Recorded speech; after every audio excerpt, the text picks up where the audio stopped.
താങ്കൾ പറയുന്നതിനെ അക്ഷരം പ്രതി ഞാൻ എതിർക്കുന്നു. പക്ഷേ താങ്കൾക്ക് അത് പറയുവാനുള്ള സ്വാതന്ത്ര്യം ഉണ്ട്. എനിക്കെതിരെ പറയുവാനുള്ള താങ്കളുടെ സ്വാതന്ത്ര്യത്തിനു വേണ്ടി എന്റെ ജീവൻ ബലികഴിച്ചും ഞാൻ സമരം ചെയ്യും.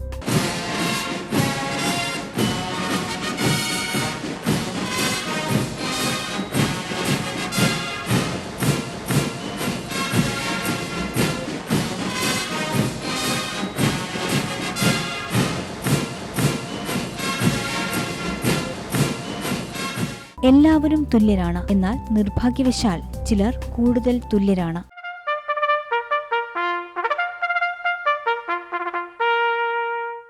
നിക്കോളോയുടെ പെൺകുട്ടികൾ റഷ്യയോട് ചെയ്ത തെറ്റ് എന്താണെന്ന് എനിക്ക് അറിയില്ല. സോഷ്യൽ ഡെമോക്രാറ്റുകളോട് യുദ്ധം പ്രഖ്യാപിച്ചത് എന്തിനാണെന്നും എനിക്കറിയില്ല. മെൻഷെവിക്കുകൾ അടുത്ത ഇരയായപ്പോൾ ഞാൻ ഒരു കമ്മ്യൂണിസ്റ്റ് മാത്രമല്ല, ഒരു ബോൾഷെവിക് കൂടിയാണെന്ന് എനിക്ക് മനസ്സിലായി. ഒടുവിൽ അവർ എന്നെ തേടി വന്നപ്പോൾ ഞാൻ ബോൾഷെവിക് മാത്രമാണെന്നും ഒരു സ്റ്റാലിനിസ്റ്റ് അല്ല എന്നും ഞാൻ മനസ്സിലാക്കി. At the road's end, the wall.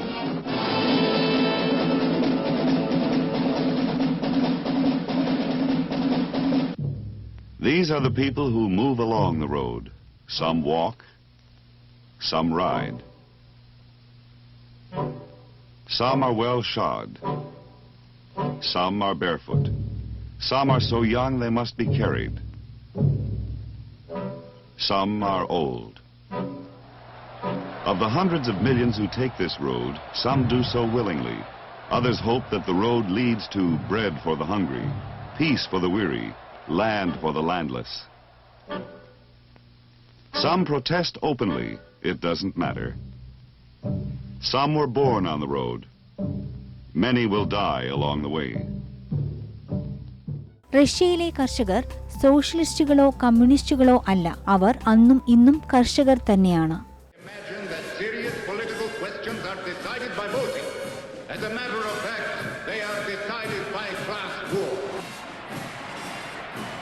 The class war is quick and relatively bloodless. Lenin's Bolsheviki seize the railroad stations, telegraph lines, electric plants, and government offices and declare themselves in business. On November 25th, the election Kerensky had called is held under the control of Lenin's Bolsheviki, who, to their amazement, lose 3-1. The assembly thus elected meets under the guns of Trotsky's Red Army, refuses for a time to turn power over to the Soviet, but finally leaves the building. The following day, a few thousand citizens gather outside the building to protest against the dismissal of the assembly they have elected, and are promptly shot down by Trotsky's Red Army. Not by voting, by class war. Citizens of the Soviet Union still vote, but not since November 1917, as more than one name per office appeared on the ballot. The assembly never reconvenes. Power passes to the Soviet, which Lenin controls, and from there to the Council of Commissars, where Lenin's power is absolute. This is the dictatorship of the proletariat, a power won and maintained by violence, power that is unrestricted by any law, resting directly on force. Keep this well in mind.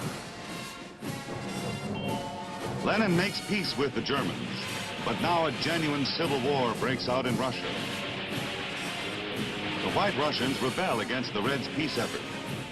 Allied troops fight to keep Russia in the war. Cossacks fight for both sides. Tsarists rise up to restore the monarchy. The Tsar and his family are executed. And the Cheka, first of many Soviet secret police groups, becomes active. Arrest without charge, imprisonment or exile without trial, disappearance without explanation, all become routine. But Lenin complains. There is still too little ruthlessness. Not because we lack determination, but because we do not know how to capture enough profiteers, marauders, capital. ഇന്നത്തെ ഉക്രൈനിലെ Kyiv ആസ്ഥാനമാക്കി ജീവിച്ചിരുന്ന Slav വംശജനായിരുന്നു പുരാതന റഷ്യക്കാർ. സാമ്രാജ്യത്തിന്റെ വലിയൊരു ഭാഗവും ഏഷ്യയിലും വടക്കേ അമേരിക്കയിലും ആയിരുന്നുവെങ്കിലും ഒരു യൂറോപ്യൻ രാജ്യമായിട്ടാണ് റഷ്യയെ പണ്ടുമുതലേ ഗണിക്കപ്പെടുന്നത്. റഷ്യയുടെ വടക്കൻ പ്രദേശമായ അലാസ്ക വില കൊടുത്ത് USA വാങ്ങിയതോടെ റഷ്യ 2 ഭൂഖണ്ഡങ്ങളിലേക്ക് ചുരുങ്ങി. 11 ടൈം സോണുകളുള്ള റഷ്യ ഇന്നും സൂര്യൻ അസ്തമിക്കാത്ത സാമ്രാജ്യമാണ്. വ്ളാഡിവസ്റ്റോക്കിൽ സൂര്യൻ അസ്തമിക്കുമ്പോൾ മോസ്കോവിൽ ഉദയം ആരംഭിച്ചിട്ടേ ഉണ്ടാവൂ. 1613 ഒരു പുരാതന ബോയോർ കുടുംബത്തിലെ മിഹായിൽ ഫൈദറോവിച്ച് റോമനോവ് റഷ്യൻ ചക്രവർത്തി പദത്തിൽ എത്തുന്നത്. 1689 അധികാരമേറ്റ പീറ്റർ ചക്രവർത്തിയാണ് 1712 മോസ്കോവിൽ നിന്ന് തലസ്ഥാനം സെന്റ് പീറ്റേഴ്സ്ബർഗ് എന്ന വിശുദ്ധ നഗരത്തിലേക്ക് മാറ്റുന്നത്. 1801 മാർച്ച് 12 അലക്സാണ്ടർ റഷ്യൻ ചക്രവർത്തിയായി. യൂറോപ്പ് അന്ന് ആഭ്യന്തര സമരത്തിൽ തിളച്ച് മറിയുകയായിരുന്നു. 1812 ജൂൺ 12 നെപ്പോളിയന്റെ ഗ്രാൻഡ് ആർമി റഷ്യ ആക്രമിച്ചു. 6 ലക്ഷം പേരടങ്ങുന്ന ഫ്രഞ്ച് സേനാവ്യൂഹത്തെ നെപ്പോളിയൻ തന്നെ നേരിട്ട് നയിച്ചു. പീരങ്കികളും അശ്വാരൂഢരും അടങ്ങിയ വൻ സേനാവ്യൂഹം നേരിയ ഒരു എതിർപ്പ് പോലും കൂടാതെ റഷ്യൻ അതിർത്തി ഭേദിച്ച് മോസ്കോവിലേക്ക് അതിവേഗം മുന്നേറി. നഗരത്തിന് തീവച്ച് റഷ്യൻ സേനയും സർക്കാരും ഒഴിഞ്ഞുപോയി. 6 ദിവസം നഗരം നിന്ന് കത്തി. തീ അണയ്ക്കാനുള്ള ഫ്രഞ്ച് സൈന്യത്തിന്റെ എല്ലാ ശ്രമങ്ങളും പരാജയപ്പെട്ടു. കീഴടങ്ങൽ രേഖയുമായെത്തുന്ന റഷ്യൻ പ്രതിനിധികളെയും കാത്ത് നെപ്പോളിയൻ ഇരുന്നു. പക്ഷേ അത് ഒരിക്കലും ഉണ്ടായില്ല. റഷ്യൻ സേനയും സർക്കാരും ഗ്രാമങ്ങൾ പോലും സമ്പൂർണമായി ഒഴിഞ്ഞുപോയി. സങ്കല്പത്തിനപ്പുറമുള്ള റഷ്യൻ വിശാലതകൾ വിജനതകളായി രൂപമെടുത്തു. 1000 കിലോമീറ്ററുകൾ തെക്കും വടക്കും ജനശൂന്യമായി. വയലുകളും ധാന്യപ്പുരകളും റഷ്യൻ സേന തീവച്ച് നശിപ്പിച്ചു. അതികഠിനമായ റഷ്യൻ ശൈത്യകാലം വന്നെത്തിയതോടെ ഫ്രഞ്ച് സേന ശരിക്കും കെണിയിൽ അകപ്പെട്ടു. ഭക്ഷ്യവസ്തുക്കൾക്ക് കടുത്ത ക്ഷാമം നേരിട്ടു. വോൾഗ നദിയും നീപ്പറും തണുത്തുറഞ്ഞ് കട്ടിയായി. തെർമോമീറ്റർ -16 ഡിഗ്രി കാണിച്ചതോടെ മോസ്കോവിൽ നിന്ന് പിന്മാറുവാൻ നെപ്പോളിയൻ ബോണപ്പാർട്ട് തീരുമാനിച്ചു. പക്ഷെ പിന്തിരിയുന്ന സേനാവ്യൂഹത്തിനു നേരെ കുട്ടുസേവിന്റെ റഷ്യൻ സേന മിന്നലാക്രമണം ആരംഭിച്ചു. കൊസാക്കുകൾ എന്ന റഷ്യൻ അശ്വാരൂഢ സേനാവ്യൂഹത്തിന്റെ സമരവീര്യം ലോകം അന്നാദ്യമായി കണ്ടു. ഡോൺ നദിയുടെ സമതല പ്രദേശത്ത് ജീവിച്ചിരുന്ന യുദ്ധവീരന്മാരായ ഗ്രാമീണരാണ് കൊസാക്കുകൾ. എല്ലാവിധ നികുതികളിൽ നിന്നും ഇവർ ഒഴിവാക്കപ്പെട്ടിരുന്നു. അതിനു പകരമായി ഓരോ കൊസാക്ക് യുവാവും സാർ ചക്രവർത്തിക്ക് വേണ്ടി 3 വർഷം സൈനിക സേവനം അനുഷ്ഠിക്കേണ്ടിയിരുന്നു. സൈനിക പരിശീലനം സമഗ്രവും സമ്പൂർണവും നിർബന്ധിതവുമായിരുന്നു. നൂറ്റാണ്ടുകളോളം റഷ്യൻ ഓർത്തഡോക്സ് സഭയുടെയും റോമനോവ് വംശത്തിന്റെയും രക്ഷകരായി ഗണിച്ചിരുന്നത് കൊസാക്കുകളെയായിരുന്നു. ഇസ്ലാമിനെ ടർക്കിമിനിസ്ഥാനപ്പുറം തടഞ്ഞിട്ടതും കൊസാക്കുകളായിരുന്നു. ഒടുവിൽ ശൈത്യത്തെ അതിജീവിച്ചും 1000കണക്കിന് കിലോമീറ്റർ പിന്നണി സമരം നടത്തിയും നെപ്പോളിയൻ നവംബർ അവസാനത്തോടെ റഷ്യയിൽ നിന്നും പുറത്തു കടന്നു. പക്ഷേ 6 ലക്ഷം പേരടങ്ങുന്ന ആക്രമണ സേനയുമായി റഷ്യയിലേക്ക് പോയ ഫ്രഞ്ച് സേനയിൽ വെറും 10,000 പേർ മാത്രമാണ് തിരികെ വന്നത്. നെപ്പോളിയന്റെ റഷ്യൻ പരാജയത്തോടെ യൂറോപ്പിലെ ഫ്രഞ്ച് മേധാവിത്വം അവസാനിച്ചു. ഓർത്തഡോക്സ് സഭയുടെ രക്ഷകരായി അറിയപ്പെടുന്ന റഷ്യൻ സാമ്രാജ്യവും കൊസാക്കുകളും ക്രിമിയയിലെ സഭാവിശ്വാസികളുടെ അവകാശത്തിനായി ഓട്ടോമൻ തുർക്കികളോട് യുദ്ധം പ്രഖ്യാപിച്ചതോടെ 1853 ക്രിമിയൻ യുദ്ധം ആരംഭിച്ചു. ബ്രിട്ടനും ഫ്രാൻസും റഷ്യയോട് യുദ്ധം പ്രഖ്യാപിച്ചു. ഈ യുദ്ധത്തിലാണ് ഫ്ലോറൻസ് നൈറ്റിംഗേൽ സേവനം അനുഷ്ഠിക്കുന്നത്. 1970 ഏപ്രിൽ 22 വ്ളാദിമിർ ഇലിയച്ച് ഉലിയനോവ് എന്ന ലെനിന്റെ ജനനം. 1893 സോഷ്യൽ ഡെമോക്രാറ്റിക് പാർട്ടിയിൽ ചേർന്നു. ലണ്ടനിൽ വച്ചാണ് ലെനിൻ ട്രോട്സ്കിയുമായി പരിചയപ്പെടുന്നത്. 1903 ജൂലൈ മാസത്തിൽ സോഷ്യൽ ഡെമോക്രാറ്റിക് പാർട്ടി മെൻഷെവിക് അഥവാ ന്യൂനപക്ഷം എന്നും ബോൾഷെവിക് അഥവാ ഭൂരിപക്ഷം എന്നും രണ്ടായി പിളർന്നു. ലെനിനും ട്രോട്സ്കിയുമായിരുന്നു ബോൾഷെവിക് നേതാക്കൾ. തൊഴിലാളികൾക്ക് മാർഗനിർദ്ദേശം നൽകുന്ന നിർദ്ദേശക സമിതിയായ സോവിയറ്റുകളുടെ രൂപീകരണങ്ങളിലൂടെ ഇരു പാർട്ടികളും റഷ്യയിൽ ശക്തിയാർജിച്ചു. 1912 മെയ് മാസത്തോടെ പാർട്ടിപത്രമായ പ്രൗദ പ്രസിദ്ധീകരണം ആരംഭിച്ചു. ഫ്രഞ്ച് വിപ്ലവത്തിന്റെ അലയൊലികളും പുസ്തകങ്ങളും ആശയങ്ങളും നെപ്പോളിയന്റെ അധിനിവേശ സമയത്ത് ധാരാളമായി റഷ്യയിലേക്ക് ഒഴുകിയെത്തിയിരുന്നു. സോഷ്യലിസം എന്ന ആശയവും ചൂഷണത്തിൽ നിന്ന് മോചനം എന്ന വാഗ്ദാനവും അവസാനിക്കാത്ത യുദ്ധങ്ങൾ സൃഷ്ടിച്ച വൻ കടബാധ്യതകളും റഷ്യക്കാരെ മറ്റൊരു വഴിയിലേക്ക് ചിന്തിക്കാൻ പ്രേരിപ്പിച്ചു. റഷ്യ കൊടുംപട്ടിണിയിൽ അമർന്നപ്പോഴും ക്രെംലിൻ കൊട്ടാരത്തിൽ ആഡംബരത്തിന് കുറവൊന്നും ഇല്ലായിരുന്നു. 1870 റഷ്യൻ അതിർത്തിയിലുണ്ടായിരുന്ന 38ഓളം രാജ്യങ്ങൾ ഓട്ടോ വൺ ബിസ്മാർക്ക് എന്ന ഉരുക്കു മനുഷ്യന്റെ നേതൃത്വത്തിൽ ജർമ്മനി എന്ന പുതിയ രാജ്യമായതോടെ റഷ്യയുടെ പടിഞ്ഞാറൻ അതിരുകൾ കൂടുതൽ ദുർബലമായി. Before the Vienna settlement, the social condition of almost all of Europe has been in chaos, capsized by problems of monarchy and revolution due to the stirring ideas of Enlightenment. The biggest initiation was due to the rise and fall of Napoleon. In 1815, all of Europe was in a state of disunity.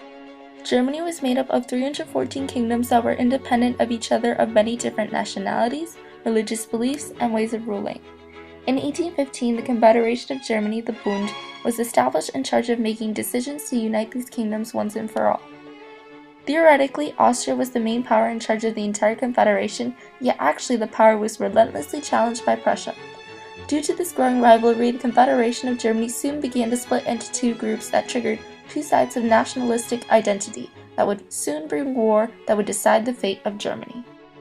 The economic contribution of the unification was quite significant, as for the reign of Napoleon and the economic reforms had inspired motivation to revive Prussia through extreme industrialization in the forms of educational reform, the consolidation of modern militia, and trade economy. As Prussia did this, he was able to control countries around him and gain power. On the other hand, Austria had the same goal in mind, yet to her misfortune, Austria perished, as she had encountered many problems such as losing key allies such as Russia and lost many wars of her own against France and the rebelling northern Italian states. All these events slowly weakened the once dominating power of Middle Europe. A man by the name of Otto von Bismarck was a main Prussian leader that guided Germany to the path of unification. Bismarck's goal was to acquire the ultimate power over Germany on behalf of Prussia. In order to reach this, he needed to first win the support of the Bund and then completely eradicate all possible competition, Austria. Bismarck managed to form the Zollverein in 1834. It encompassed an act to abolish all trade tariffs and the establishment of modern transportation between all territories. After all, the main objective was to gain size in Prussian Empire and economically build these countries to match the development of Austria. Unintentionally, this created and strengthened economic ties between countries under Prussian rule, allowing further cultural diffusion and thus contributed to the sense of national unity. The formats from 1815 to 1848 was the stirring of nationalism and liberalism feelings. These people longed for a unified identity and thus put together many groups that urged for a unified Germany. Despite the regression acts, the spread did not cease. Eventually, these acts were withdrawn and the ideas of unification flourished and soon demanded for a unified Germany. Prussia എന്ന ചെറുരാജ്യത്തിലെ രാജാവ് Caesar എന്ന പദത്തിന്റെ German ഉച്ചാരണമായ Kaiser എന്ന സ്ഥാനപ്പേരോടെ German ചക്രവർത്തിയായി. ഇതോടെ Germany അതിവേഗത്തിൽ യൂറോപ്പിലെ ഒരു പ്രബല രാജ്യമായി തീർന്നു. സൈബീരിയയിൽ നിന്നും വന്ന ഗ്രിഗറി റസ്പുട്ടിൻ എന്ന സന്യാസി റഷ്യൻ രാജകുമാരനുണ്ടായിരുന്ന ഹിമോഫീലിയ എന്ന രോഗം സുഖപ്പെടുത്തിയതോടെ ക്രെംലിൻ കൊട്ടാരത്തിൽ നിഴൽ സർക്കാരായി മാറി. രാജ്യകാര്യങ്ങളിലും കൊട്ടാരം കാര്യങ്ങളിലും ചക്രവർത്തിയുടെ അന്തഃപുരങ്ങളിലും വരെ നിരന്തരമായി ഇടപെട്ട് തോന്നിയ നിർദ്ദേശങ്ങൾ ഉത്തരവുകളായി പുറപ്പെടുവിച്ച ഈ വ്യാജ സന്യാസി സൈനിക കാര്യങ്ങളിലും ഇടപെടാൻ തുടങ്ങിയതോടെ കാര്യങ്ങൾ അങ്ങേയറ്റം കുഴപ്പത്തിലായി. 1905 സഖാലിൻ ദ്വീപ് പ്രശ്നത്തിൽ റഷ്യ ജപ്പാൻ യുദ്ധം പൊട്ടിപ്പുറപ്പെട്ടു. റഷ്യയുടെ ഒരു പ്രവിശ്യയുടെ വലിപ്പമില്ലാത്ത ജപ്പാനോട് റഷ്യ ദയനീയമായി പരാജയപ്പെട്ടു. പോർട്ട് ആർത്തറിൽ റഷ്യൻ കപ്പൽപ്പട നാമാവശേഷമായി. പോളിഷ് ഭാഷയെ സർ നിരോധിച്ചതോടെ ആഭ്യന്തരമായ അസ്വസ്ഥതകളും ആരംഭിച്ചു. കനത്ത നികുതികളും തുടർച്ചയായ യുദ്ധപരാജയങ്ങളും റഷ്യൻ ചക്രവർത്തി നിക്കോളസ് രണ്ടാമനെ റഷ്യയിലെ ഏറ്റവും വെറുക്കപ്പെട്ടവനാക്കി. ഒരു ജർമ്മൻ രാജകുമാരിയായിരുന്ന തന്റെ ഭാര്യ അലക്സാണ്ട്രയുടെ ചൊൽപ്പടിയിലായിരുന്നു ചക്രവർത്തി. സെറീനയാകട്ടെ റസ്പുട്ടിന്റെ നിയന്ത്രണത്തിലും. തൊഴിൽ സമരങ്ങൾ റഷ്യയിൽ സാധാരണമായി.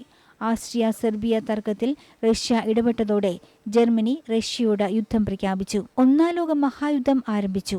ഭർത്താവ് ഒരു ചേരിയിലും സഹോദർ മറുചേരിയിലും അണിനിരന്ന് പരസ്പരം യുദ്ധം പ്രഖ്യാപിച്ചതോടെ സെറീന ശരിക്കും ധർമ്മസങ്കടത്തിലായി. എല്ലാ സമാധാന ശ്രമങ്ങളും ഫ്രാൻസും റഷ്യയും നിരസിച്ചതോടെ കൈസർ പടയൊരുക്കത്തിന് ഉത്തരവ് നൽകി. ഷഫ്ലിൻ പ്ലാൻ അനുസരിച്ച് ജർമ്മനിയുടെ 65 ഡിവിഷൻ സൈന്യം ഫ്രഞ്ച് അതിർത്തിയിലേക്കും 10 ഡിവിഷൻ സേന റഷ്യൻ അതിർത്തിയിലേക്കും നീങ്ങി. അതിവേഗത്തിൽ ഫ്രാൻസിനെ പരാജയപ്പെടുത്തി പ്രധാന സേന എത്തും വരെ കാവൽ സൈന്യമായി തുടരാനായിരുന്നു 10 ഡിവിഷനെ റഷ്യൻ അതിർത്തിയിൽ Kaiser വിന്യസിച്ചത്.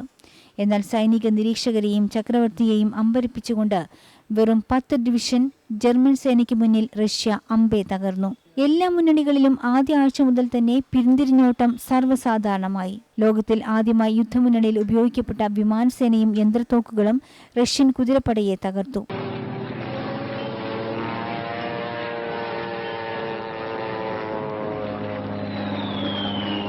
On September 1st, 8 days after the Nazi-Soviet pact is signed, German troops cross the Polish frontier, and the world learns the meaning of a German word, blitzkrieg.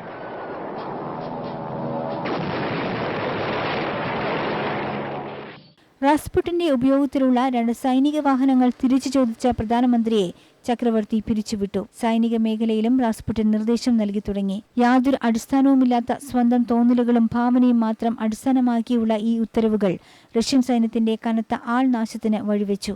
Alexandria Rasputin കൂട്ടുകെട്ട് ജർമ്മനിയുടെ 5ാം പത്തിയാണോ എന്നുപോലും ജനം സംശയിച്ചു തുടങ്ങി. റോമനോവ് രാജവംശത്തിന്റെ രക്ഷയ്ക്കായി റാസ്പുട്ടിനെ വധിക്കുവാൻ രാജകുമാരനും ഉന്നത സൈനികോദ്യോഗസ്ഥരും തീരുമാനിച്ചു. 1916 ഡിസംബർ 10 ഒരു വിരുന്നിനായി ക്ഷണിച്ച റാസ്പുട്ടിനെ അവർ വെടിവെച്ചും വെട്ടിയും കൊലപ്പെടുത്തി.